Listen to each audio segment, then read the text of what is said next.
certain that everything is certainly fine. Morning in Ponyville shimmers, morning in Ponyville shines, and I know for absolute certain that everything will be fine.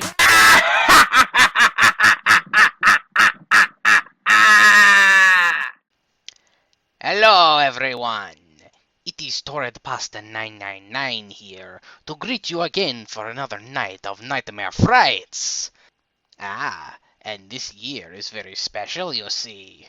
For it has been 10 years, my friends! 10 years since I first graced your monitors and showed you the twisted side of the night.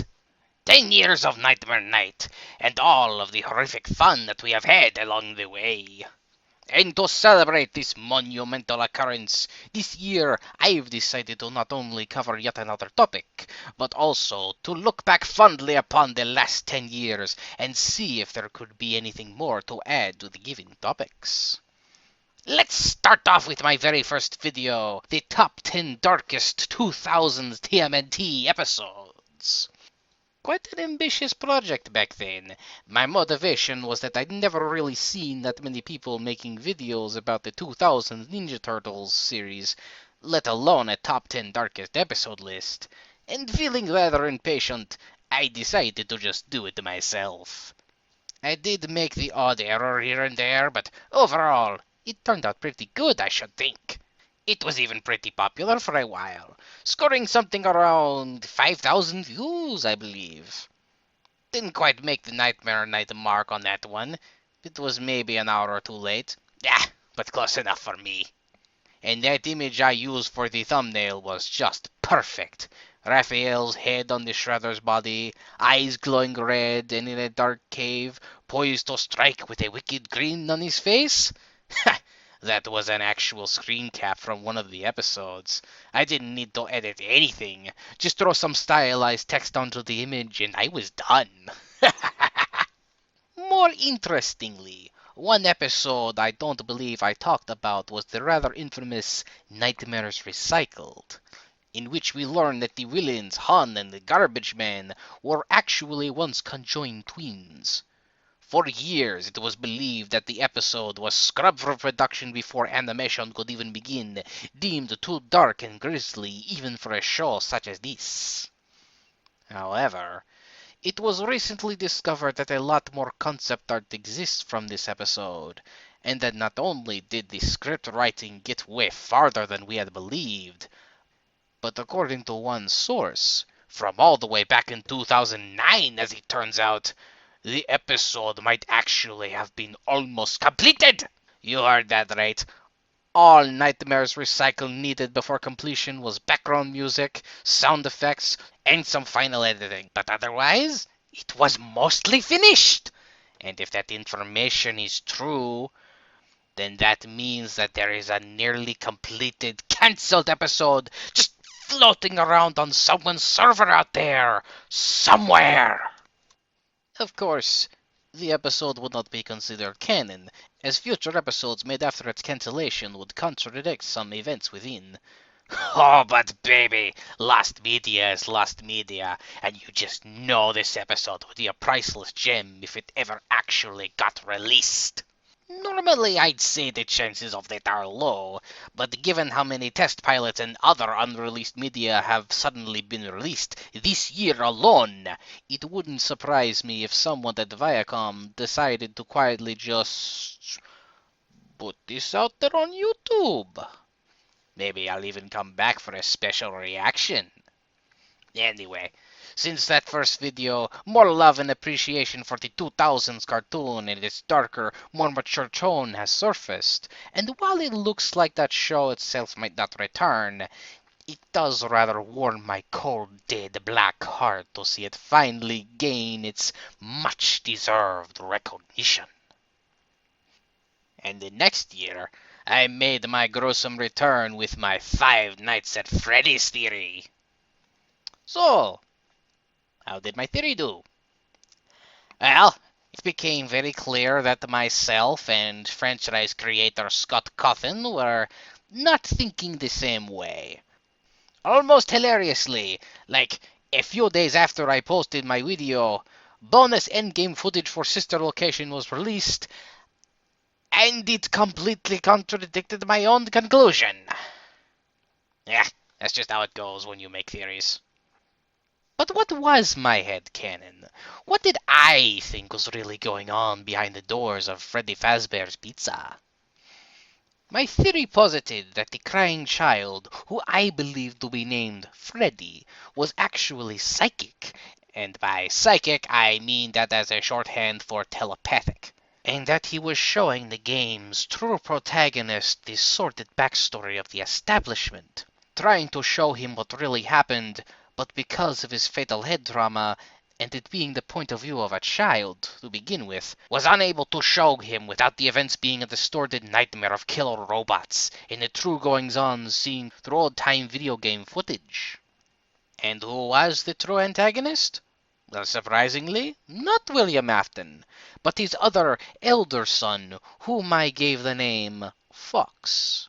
You see, I believe that the older brother jealously loathed his little brother because Afton gave little Freddy more attention than he did Fox, causing Fox to lash out and fatally injure his little brother. And when his father still did not give him enough attention, he turned to outright child murder, both as revenge and to try and get his father's attention. Thing was, though, little Freddy also had these telepathic abilities on top of everything, and even in a coma, he was still conscious and wandering. Freddy saw everything and used his abilities to haunt his older brother, tricking him into the Springtrap suit, which would become his cell, and the secret room his prison.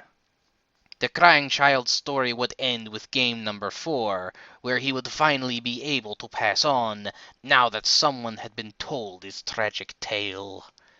As weirdly complex as this all may sound, I found it rather fitting, as Freddy was represented by Golden Freddy, seemingly unstoppable despite seemingly never moving, while Fox was just like Foxy, kept apart from all the others, despite still being able to move, in a closed-off space with a sign that said, "Out of order." And what of our friend, William Afton, and the hapless protagonist who finds himself placed at the heart of all this? I believed Afton's story to end with Sister Location, where, in his grief over the imminent death of his comatose younger son, was lured to a grisly death by renegade machines at the titular establishment, transformed into a horrifying skin suit for an amalgamation of twisted machines, never knowing the truth of what really happened between his sons. And meanwhile, the protagonist? Well, he was already there, in the third game. He was the security guard of Fazbear's Fright, who, in terror of Springtrap, tried to escape, but accidentally set the establishment on fire, putting him in a coma, coincidentally, right next to, or at least near to, little Freddy. And he would awaken with the crying child's death, and any future games would follow him trying to end Springtrap once and for all. Because, ironically, when he and the monster first met, the zombie machine did not seek to kill our hero, but was simply, in a moment of clarity, asking for the sweet release of death. And the protagonist would go on to right that wrong. Also, it would be setting up for a final confrontation between Springtrap Fox Afton and the skin suit remains of his father, which I think would have just been really cool. My, how things change, am I right?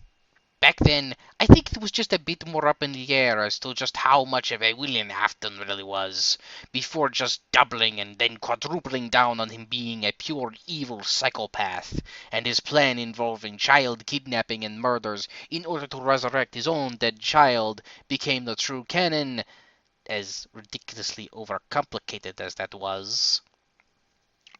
Anyway, point is, I like my story better. It trims off a lot of the fat and boils down the first 4 games to a story about 2 brothers, each at each other's throats, even when trapped and apart, ending with one finally dying and achieving peace, while the other remains trapped and rotting in his mobile cage, doomed to walk the earth and unable to die. Future games could still happen, but without really needing to get tied back to the original pizzerias. But then again, of course I like my own version better. It is mine, after all, isn't it? Year 3, The Brave Little Toaster. I'm rather happy to say that there isn't really that much to say. The movie was already getting some recognition before my review, and it only continued to get more after the fact. So that's nice. My non-Nightmare Night counterpart has considered going back over the film with further thoughts, but never did so, as the video was supposed to sit as some kind of final statement. I already reviewed it once, so I do so again. And even then, other people have come forward with more things to say, so giving any further analysis seems rather redundant. And that's actually quite nice. 2 years later, I actually did make a second video on the Brave Little Toaster, and it was a song cover. I already said my piece on this one. I like the song, I wanted to sing it, apparently I cannot sing, but I needed something for the annual video, hence the song cover. I need not make any further apologies. Following that review the next year is my reaction to Project G1. No, my counterpart, our regular host, was not much a fan of the original Shed 17 video, but in the time since that video by Paul's Vids was released, I, myself, have gained something of an appreciation for the campy, over-the-top body horror ridiculousness of badly rendered docking steam trains getting torn apart and spurting blood everywhere. Project G1 was a fun reaction to make, and I'd say it was even more fun to watch than the original. In the time since, I have come to explore Paul's Vid's further catalog, and I've found he's actually a rather talented videomaker. From his Thomas the PC Engine series to his Rolly the Coach shorts, even I, preferring horror, was pleasantly surprised by what this fellow pulled together over the years. But by far the biggest discovery was easily his first proper project, Bertha, the true story. And let me tell you, if you have any issues with his Shed 17 videos, Bertha the True Story pretty much explains it all. So much of his most infamous videos make way more sense after having watched that horror mockumentary. I highly recommend you watch it, even if the conclusion may be a bit, predictable. Ah, but there is something more, yes? Something else of balls that I have yet to mention? Yes, indeedy! This very year, Paul finally closed off his Shed 17 trilogy with the final installment, Sodorland.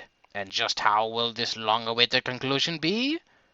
Well, my viewers and subscribers, today we find out.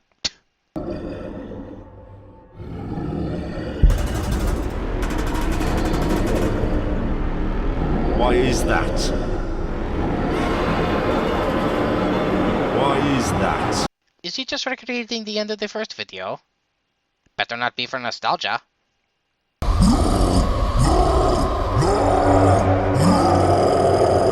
In 2018, I watched as children's celebrity Thomas the Tank Engine lifted him up and tore him apart. Also known as Best Night of Television Ever. Into Sodor and given his freedom. So, Thomas is Hannibal Lecter now? More materials for biofusion procedures and now left to die. But not fast enough for me. That's a big match. Hey, wait, aren't there people all filled with sawdust? Also, he just barbecued his daddy. Oliver was the lucky one. He was retired to form the basis of a kid's playground. Didn't he die in the last video? You know, Duck killed him in a fight? No fuel, nothing allowed in or out. Oh, toughen up. Grampus does that all the time and you never hear him complaining. Apart from military use, all biofused engines would be banned from the mainland. Given the designation rail riders, recruited from the many whose lives were ravaged by biofusion, we would be employed to track down and deal with these illegals in any way we saw fit. Wait, is this entire installment just like a parody of Ice or something? Which brings us to Herson here. I thought that was Marklin. Hallie Salarco's psychic therapy. As if a married couple of engines weren't sick enough, Picari and Hallie Salarco's marriage was between an engine and a real person. A miniature engine of squirming village fate, they met and were married within 6 months. Why is that engine so tiny? That's just a security room from Five Nights at Freddy's 3. With no idea of what the outcome would be. That's it. Deep breaths now. You're doing fine. Keep pushing. 500 ml Get down now. Or blood. Keep I don't know. going. Oh my god. Oh Jesus. What is that?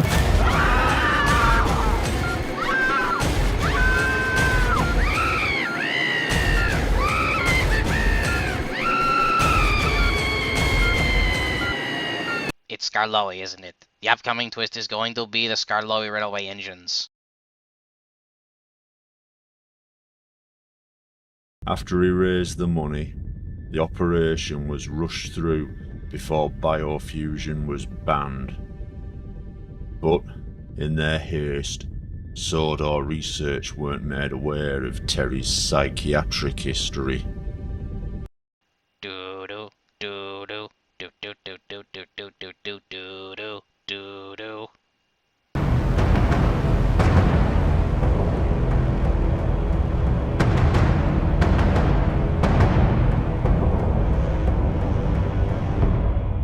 The embargo on Sodor had taken its toll. Engines forced to use water from ditches. That isn't Henry, is it? He was sent to Crow to be killed.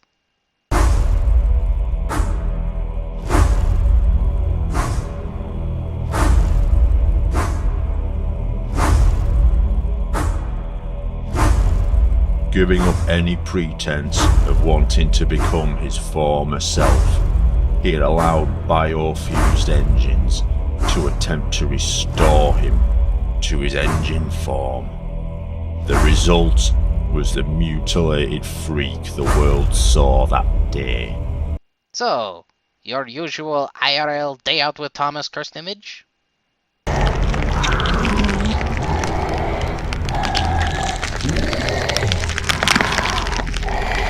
Oh. We're going back to that well, are we?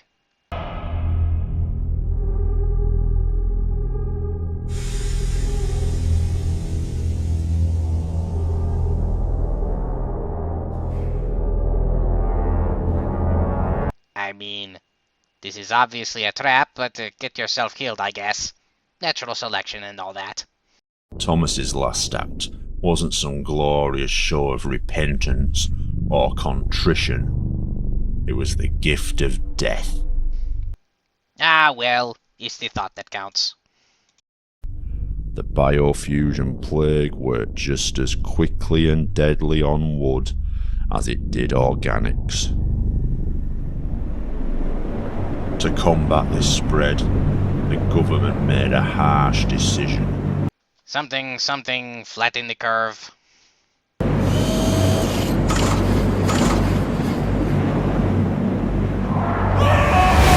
Putting people into missiles. Okay. I better write that down. Hello, Tobe. Don't act so surprised. You knew I'd arrive eventually.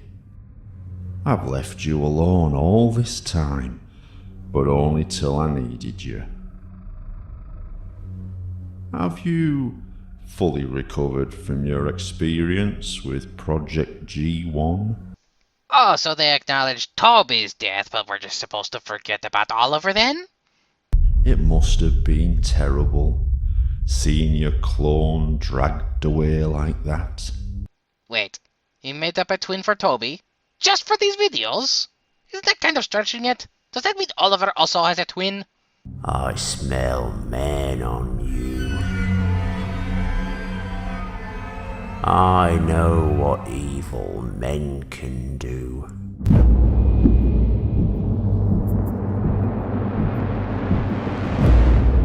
What man is capable of. Okay, now you're just screwing with me.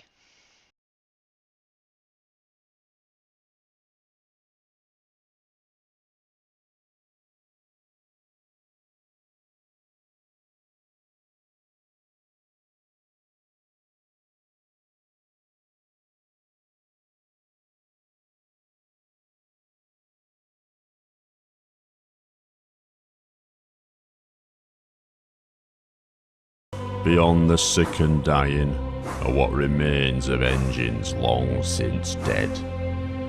Hogwash. Gordon got amalgamated back in Project G1.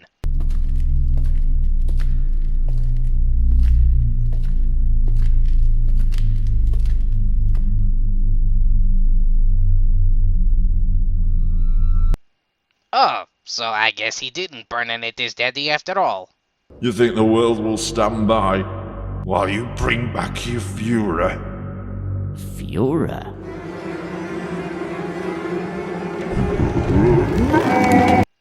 Oh, and he does have a mouth. And he must scream.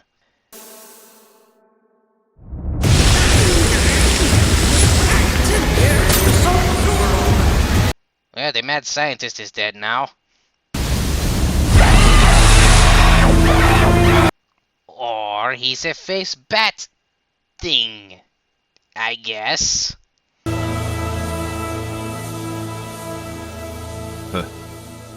Plastic.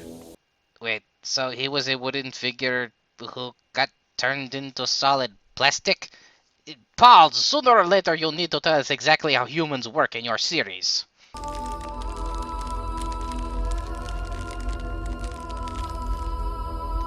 And now he's dead.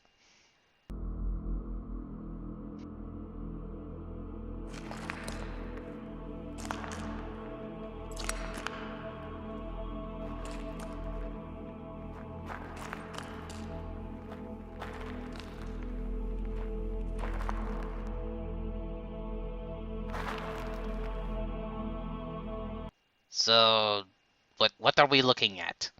Plastic Jesus?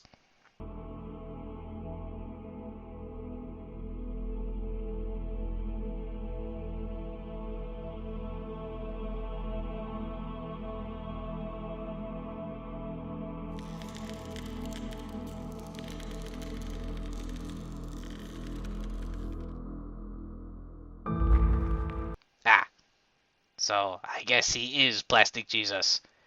And not Scarloe.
I don't get it.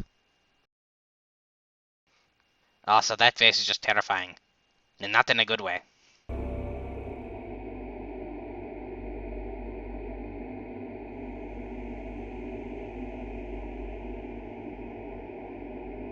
Son, 'tis I, ye father.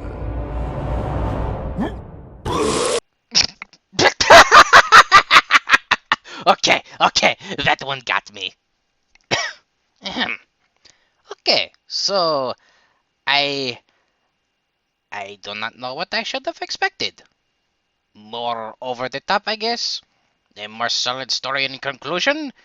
I mean, I guess the through line with rebuilding Thomas reached a conclusion. But I'll be real, I had no idea that that is where this thread was heading. I didn't even realize it was a thread. I mean, the boy Thomas was just one of many consequences of the horrific experiments, but Plastic Jesus? Really? And what was even the point of setting up Diesel 10 if he's only going to act as a gate guard and get fooled so easily? I mean, Paul has had since 2018. Well, I guess this usually is what happens with trilogies. The final installment is usually a dud. Ah, whatever, I'm not gonna be too harsh. Could have been scarier though, that's all I'm saying. Oh, and for Project G1, the video also gave me another good thumbnail shot. Okay, and then we're off to Popsicles. This was another video where I missed the deadline by maybe an hour or two. It was quite the crunch getting it all together, but I'm still happy with the end result. Naturally, I stand by everything I said in that video. Not that anyone bothered posting a comment, let alone in protest. But there is, in fact, further information pertaining to the franchise. This year also saw the leakage of the long-lost test pilot, and it's about everything I thought it would be. A little more to the point, maybe a little edgier, I guess, but not really the lost potential everyone had been going on about for years. I cannot imagine the final show would have been that much better had they gone with the original intended direction, and I still think the final show, as is still pretty great. Would the original direction have tapped into the topic of generational abuse just as well, if not better? Somehow, I remain unconvinced. After my choice song cover, I got back on track the next year with Things That Go Piglet in the Night. I may have mentioned this in the video description, but while I'd long intended to cover this episode, the inspiration for my thesis about mass hysteria had actually come from the COVID-19 paranoia. I didn't bother mentioning that in the video, partially because I didn't want to distract from the overall point by risking people only laser focusing on the COVID thing and throwing about the usual accusations like vaccine denier or whatever. But here, I have chosen to be blunt and honest. Mostly because we are well past the hysteria and I don't think anyone actually cares anymore.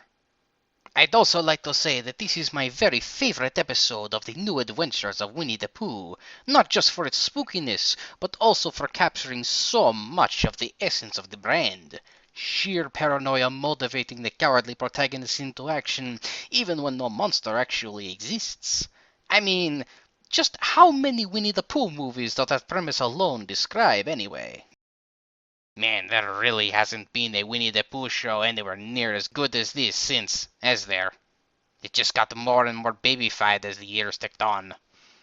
Maybe that's for the best. I've seen what modern cartoons trying to be more serious and adventure-oriented tend to be like. Yeah. And then the next year was nothing. Aside from a smidgen of writer's block, I also had a little changeling problem to deal with. Don't push me, Spooky. Whatever. At any rate, it turns out that Slime Beast actually has an active YouTube channel. My counterpart did not make any attempt to talk to him or anything. It's just kind of nice to see that the author is still doing stuff. Now, regarding Emesis Blue, so you remember how I said the answer behind Abandoned by Disney wasn't that Mowgli's palace was built atop the gateway to hell, and that made the story ultimately less interesting? Well, it turns out that is basically the same for MSS Blue. Rather than having the respawn machine be connected to hell itself, and the nightmarish living torment of hell leaking out into our world through the blue and red team, it turns out that it's some extremely complicated time travel shenanigans. Somehow, the hell interpretation just makes more sense to me, but whatever. Generally, I don't like to repeat topics. I prefer to have something different every year, but already having those suggestion card images, I felt it was too good an opportunity to pass up. So last year was one of only 2 exceptions I was willing to make. Huh? And there you have it. 10 years of me and my love of horror. However, I must also announce that this will be the final year of my spooky video series. Unless, of course, I am very passionate about the given topic and decide to do another.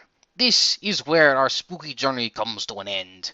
While unfortunate, all things, even the immortal forces of darkness, must come to an end. And while I still have the fullness of the Nightmare Night spirit within me, I believe that I should sign off while I am still at my peak, rather than draw myself out until I am just a hollow shell with long stretches between outputs.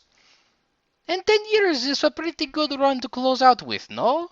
A nice even number to have under one's belt, even though apparently making 1 video a year for 10 years will actually get you 11 videos somehow. So that means my place will actually have 12 videos instead of just 10. I hate math. I won't say any of it has been bad, minus maybe the song cover. Oh, you think? Shut up! But whether or not anyone else has enjoyed my videos, you know what? I honestly do not care. By the end of the day, I did this for myself. I have most enjoyed making those videos, exploring the many facets of spookiness and celebrating the successes of horror once a year, every year, well, almost, on Nightmare Night. But we're still not quite done yet. We've still got at least one last video to close this series out on.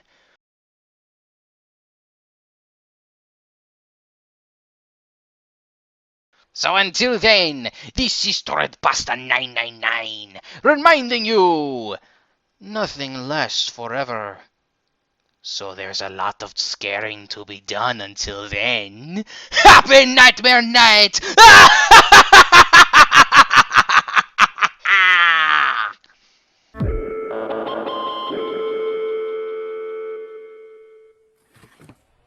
Muffins!